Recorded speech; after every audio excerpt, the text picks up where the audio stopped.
Hey folks, this is Vince with Dad's Gaming Addiction, and today we're going to quickly check out Card Survival Fantasy Forest.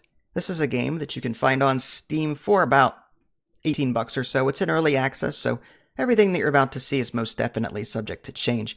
This is the follow-up to Tropical Island, and that's a game that I admittedly had a rough time with it at the start, but the more I played it, the more I got used to it and learned it, and the more I liked it. Kind of a Stockholm situation, I guess.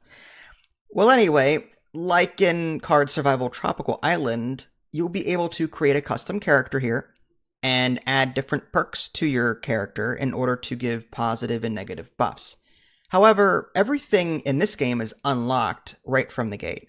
In Tropical Island, I believe you earned like sun points and moon points or something like that for staying alive for so many days. And then when you died, you could spend those points to unlock more perks. So there was like a permanent progression kind of thing going on there in Tropical Island, whereas here, everything seems to be available right from the start.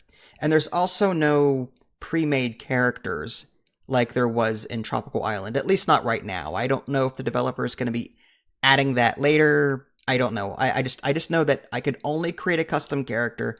There were no like side characters that I could pick if I wanted to.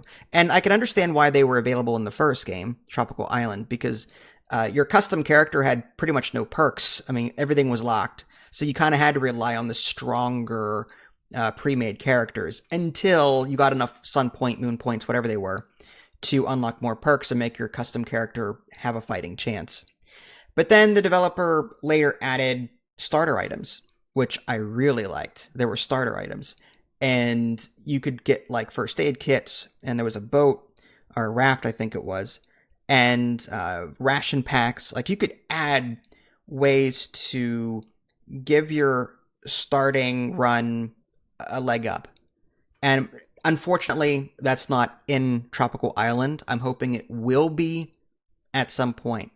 Now, there are different modes that you can pick between. There's checkpoint mode, safe mode, realistic mode. It just primarily determines whether or not you can save at certain parts of the game or not.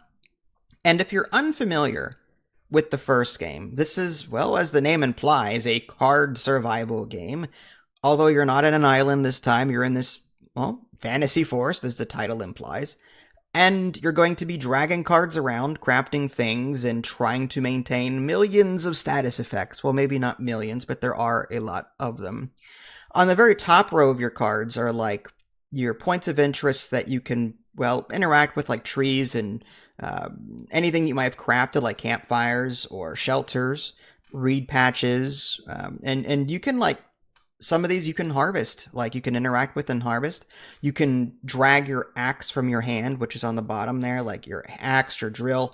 You can use all the inventory items on your person to interact with the other two rows that are above you.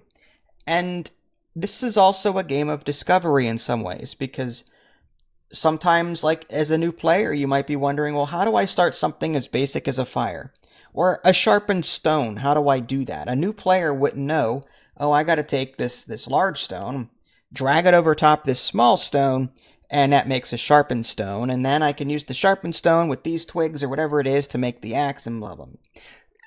It's one of those games where you're gonna be learning as you go crafting. Now, to the game's benefit, there is a tutorial. However, the text in it is very basic and not very helpful. For example, there was a logging tutorial that I was doing, and it asked me to clear the way, or clear the area. It was clear the area, and I took that literally. It didn't say anything else. It just said like clear the area of trees. I'm like, okay. So I took my axe and just kept chopping down the same tree over and over and over again on the top row. I'm like, well, what does this game want? I'm trying to clear everything on the top row.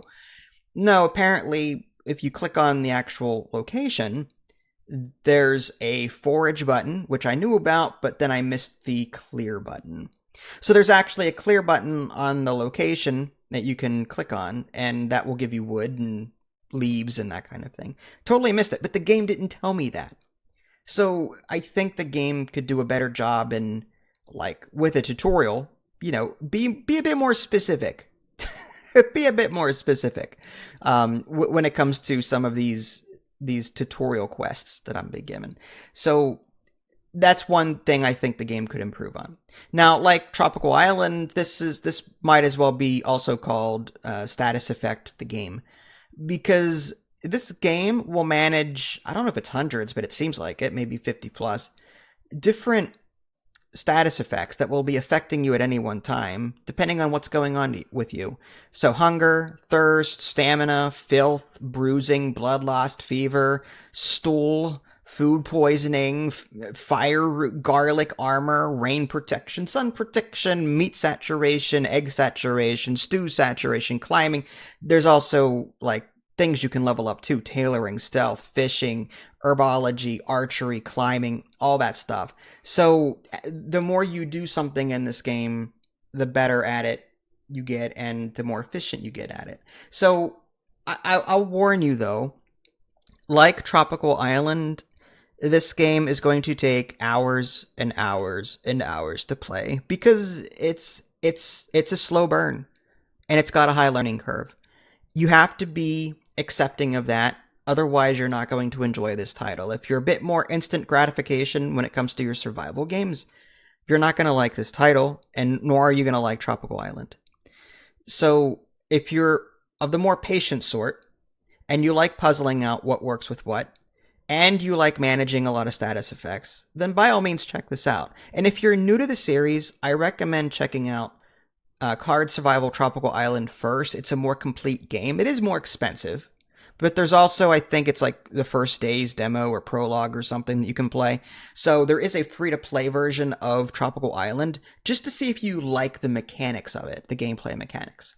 Me, myself, I like this, don't get me wrong, but without those starter items, I feel overwhelmed. Even though I've added a character with all my positive buffs, I still feel a bit challenged. So I would like to wait until the developer adds some more difficulty settings to make the game a bit more lax, maybe some starter items, so that way I can play the game how I like and still have some wiggle room.